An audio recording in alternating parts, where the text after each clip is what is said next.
Hi, everyone. It is Jamie Jo Wright here today with Madlit Musings. And I'm really excited because we have a new author to our podcast. We have Jennifer Bleakley. Welcome. You. So glad to be here. You are with Tyndale Publishing. Yes. And I think this podcast is going to be exciting for a lot of the listeners because this is all about animals. Yay. Right. So just tell us a little bit about your background and what you write, and just kind of introduce yourself for those of us who aren't familiar with you.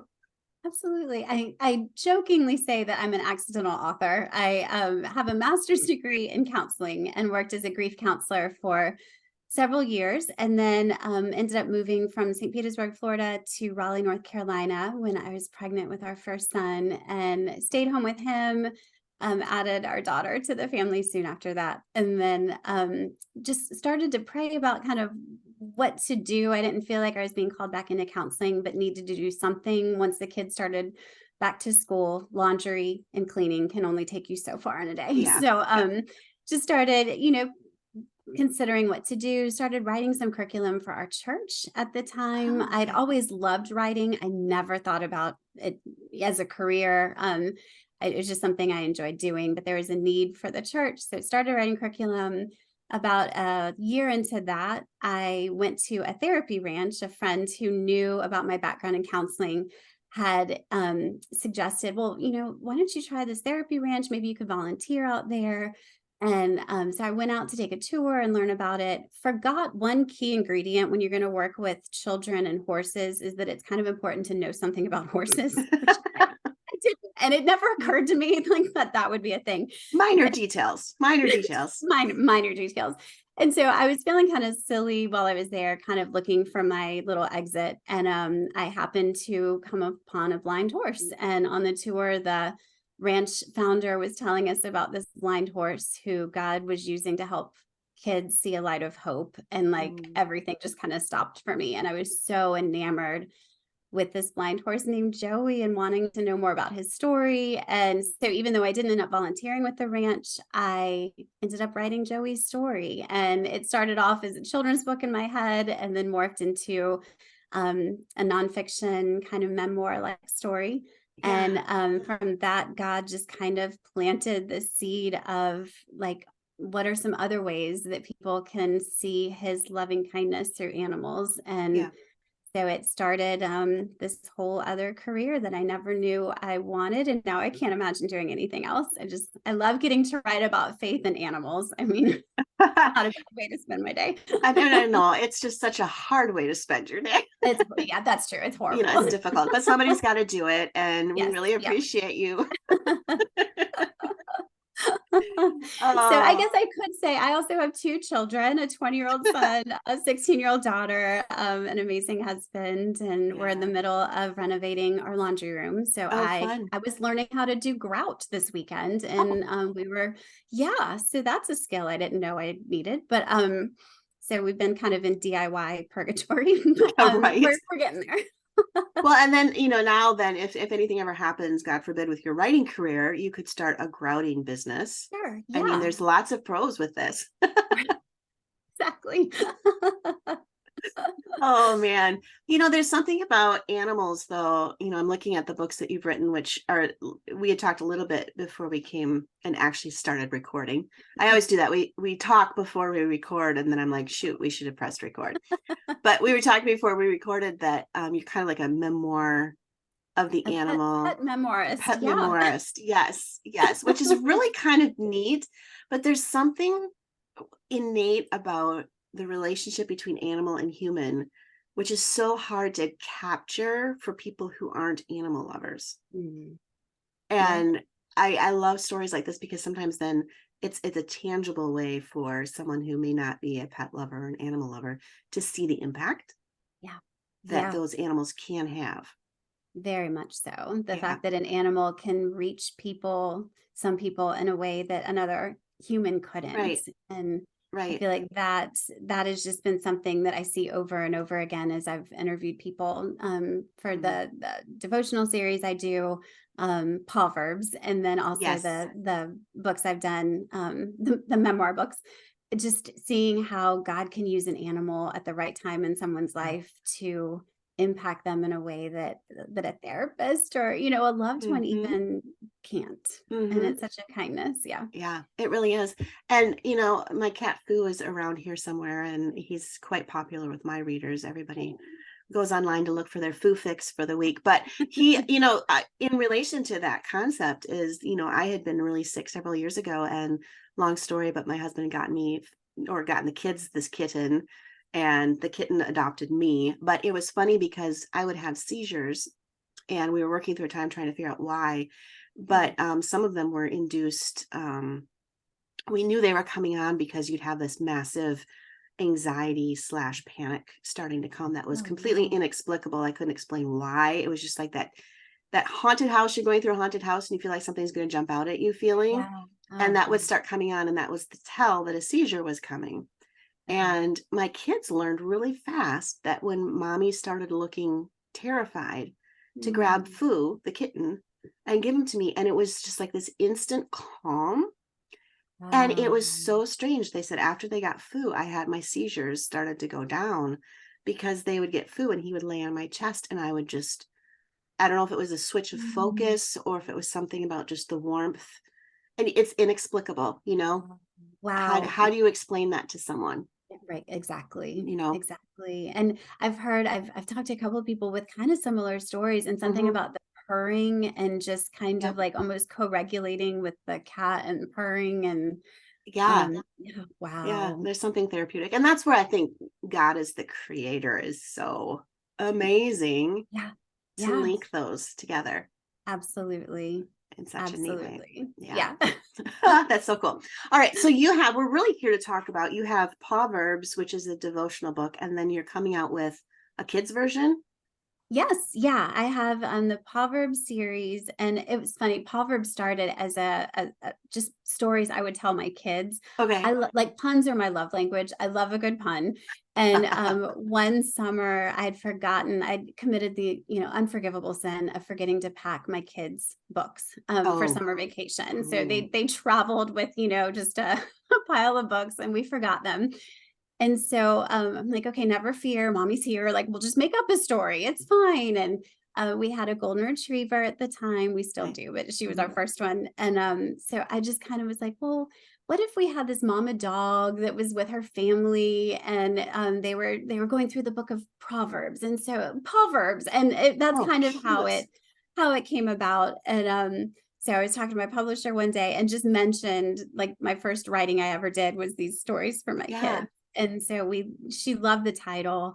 And so we ended up creating the Proverbs devotional series. And the first one launched right at the same time as COVID. So that was fun. That Oh, was great time to launch a book. that's a And hard so time that to one was launch a a book. hundred, a hundred true stories, just of ways that we can see God's own heart through animal stories. And Hmm. then from that came Proverbs for a dog lover's heart, and then Proverbs for a cat lover's heart. Hmm. And then we now have Proverbs for kids coming out. So That's so neat. I'm so excited. They're just short, I like to say positive stories.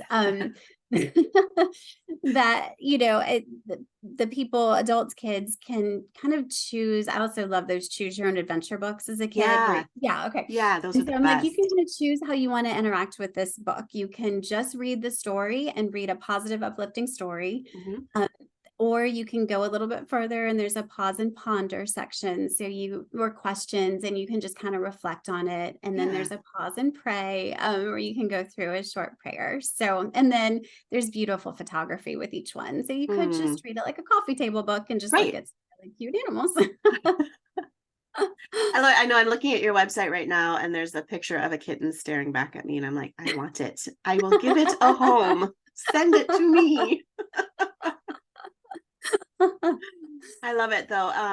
On your website, it says a quote from you, which says, as you might have noticed, God does not fit into a box. He cannot be categorized, condensed, or compartmentalized. His ways are hard to understand. Sometimes they are impossible to understand.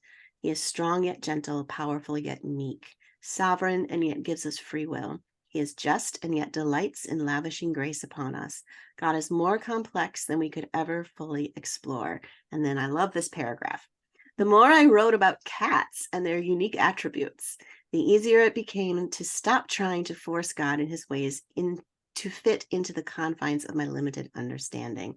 After all, if I can accept that a cat is complex, why would I think that the God who created them would be any less so? That's such a cool perspective. Thank you. Yeah, growing up, my first pet ever was a grasshopper because I had Oh, parents that were allergic to fur, and I was desperate for a pet. So it horrifies me today because I can barely stand to look at grasshoppers. But little 5-year-old me, was so desperate for a pet that I had Georgie the grasshopper. oh, And Georgie lived all of 3 days. My parents recognized we need to get this girl an animal. So when yeah. our neighbor's cat had kittens, we got one, and it was an outdoor kitten, Mhm. Sugar. And so my very first real pet with fur was an outdoor cat. And I was a painfully shy child. And I Oh, found it very hard to talk to even kids my own age, yeah. that I could talk to Sugar. And Mm, I told Sugar all of my secrets and all the things on my heart. And over time, I realized it kind of morphed a little bit from talking to Sugar to praying to God while Sugar sat in my lap. mm, And there were times Sugar was so sweet and cuddly, and times where did not want anything to do with affection, and just having to like embrace that as a kid and understand that yeah. I couldn't always understand what Sugar needed, but I knew that Sugar was always there. And now we have another cat, and this cat, I always I feel like she is a little bit, we're confused on the gender because we found the cat, and we all called the cat she, Okay. because I don't know why, other than our cat was really fluffy and he's kind of like a little Maine Coon, Hmm. long hair, Hmm. fluffy. My Hmm. daughter was like, "Oh, it's such a fluffy cat, and it has a foxtail." So we named the cat Foxy. For 3 years, we thought Foxy was a she, and then when we just fed her in the backyard, and she adopted us. Foxy got attacked by something. We had to have the vet come out Hmm. and do all of that, and the vet Hmm. informed us our female cat was a boy. And my daughter burst into tears because she wanted a girl cat. I'm like, That's the quite cat doesn't traumatic. care. Yeah. So my son's like, yeah. So he wanted to name him like Fox, and my daughter's in tears. So this poor cat answers to anything. I just call it Kitty now. And Oh, a friend of mine uses her children went through a phase where everyone was Herms instead of oh, her, hmm. him, it was Herms. So I'm Arms. like, the cat can be Herms. That works. But anyway, so Foxy, the male cat, is still with us, and I love that cat so much. And but the same thing, when I was writing the cat lovers book, there were times I'd look at Foxy like, well, one, we can't even pin down your gender, and then Right. two, um, you're such a complex little creature, Yeah. and yet I love you with all my heart, and I Hmm. know that that cat loves me. And so it really did start to unlock this whole idea of letting God be God and stop trying to Yeah. shove him into something I can understand. Yeah. Well, and it's Yeah. such a neat perspective because, you do think of dogs, you think of cats. I mean, I even have a friend who has a, what is it? I don't want to say if it's a Komodo dragon or one of those, lizards that, Yeah. and it rides on her shoulder all day long. But, Yep. what's so funny is each one of them has not only the complexity of their species, but the complexity of their personalities. Like I have three cats and they're all so distinctly Yeah. different. Yeah. Yep. And then you look at what God does within the animal kingdom, and then you look at the human side of it, and you're like, wow. And then we're Yeah. like, yeah, come on, we got to figure out God. Yeah. Squeeze and fit him in that box Yeah, so I come can on, God. understand him. Yeah. You need to make more sense. Oh, Yeah, exactly.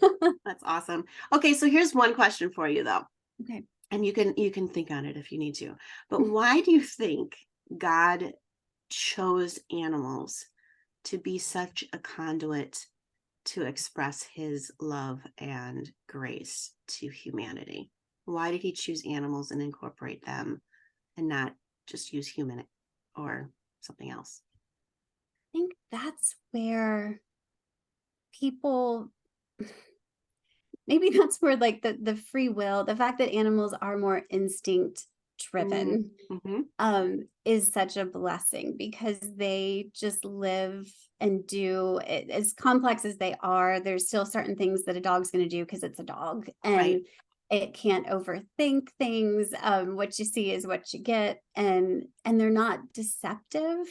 I mean, my dog can hide when she knows she's done something wrong, but she hides and then brings me the, decapitated stuffed animal Right. eventually. Right. But I think there's something so pure in the way animals respond to us.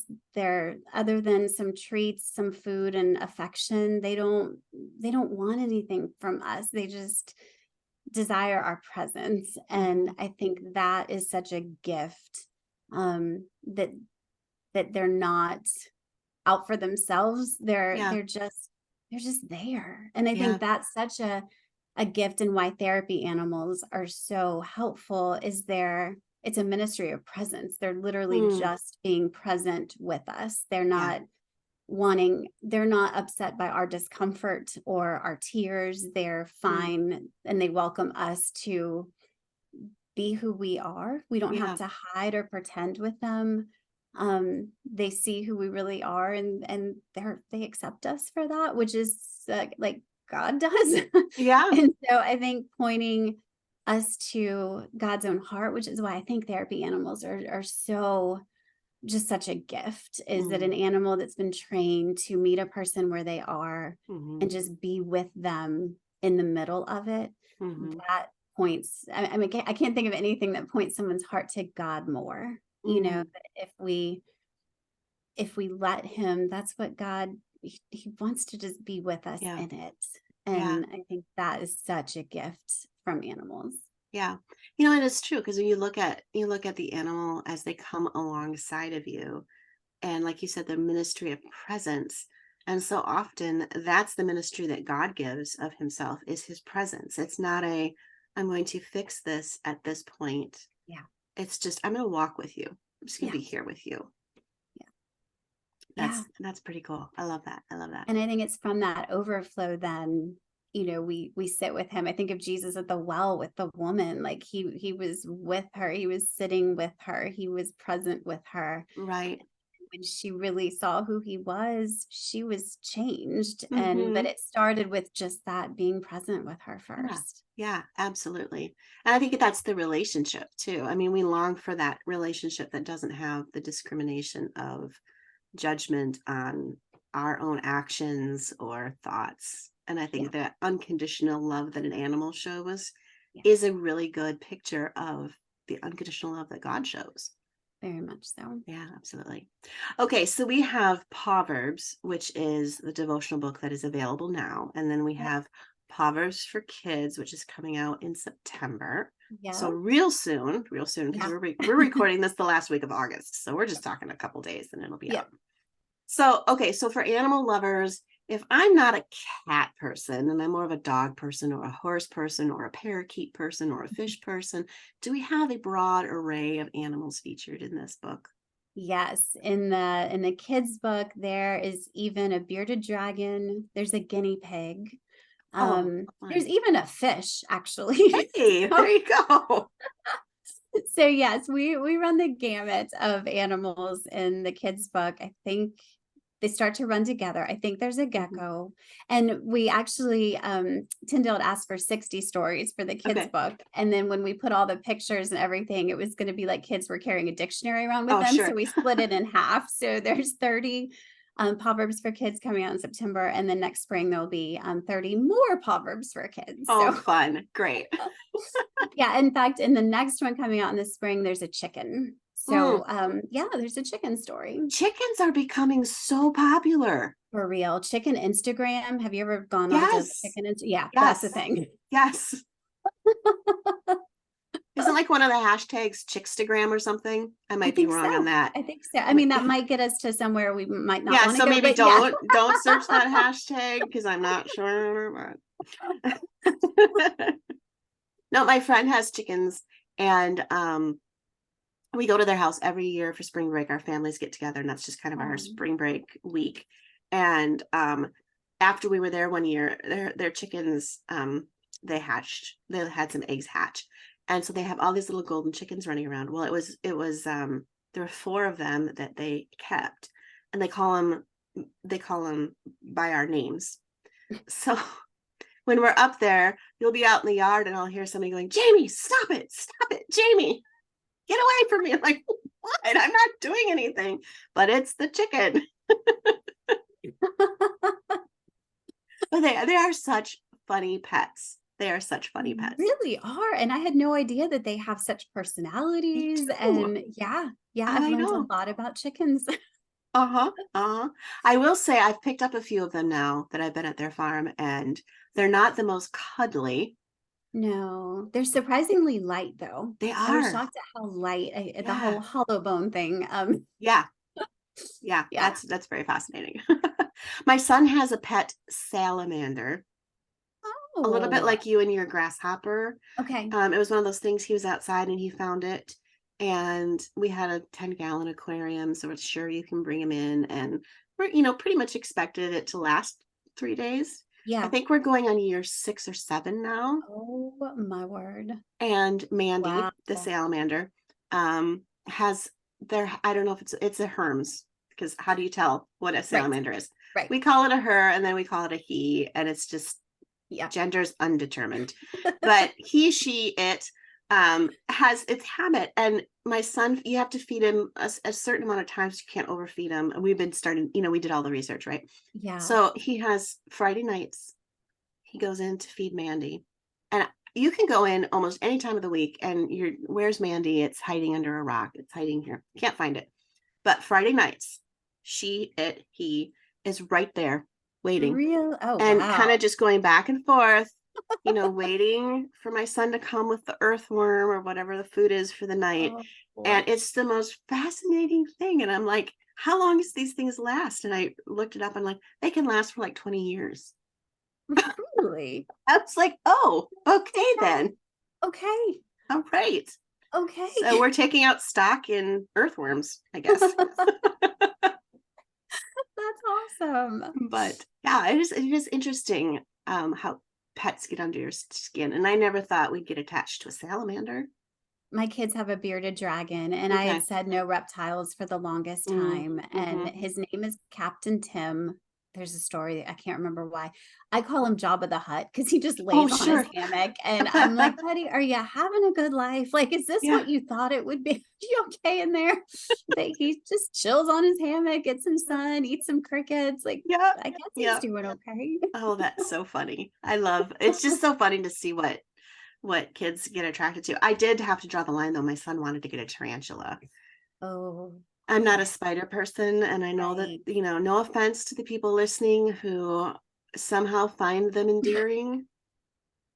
They're not to Yeah, the I'm majority like, of the okay, world. I liked Charlotte. My favorite book of all time, Yes. Charlotte's Web. So I Yes. loved Charlotte, but it's a very big difference between Yes. Charlotte and the wild spider Yes. and Yes. tarantulas. Yeah. Oh, oof. Charlotte on paper was cute. Yes. Charlotte outside in my garage in the corner Mm, of the barn, not mm, cute. mm, And mm. no, no. Death to Charlotte. So what's this? Okay, we have to end with this. What is Yeah. we've talked weird animals, cute animals, etc. What is one of the strangest animals that you've ever interacted with or had an emotional, visceral response to? Wow.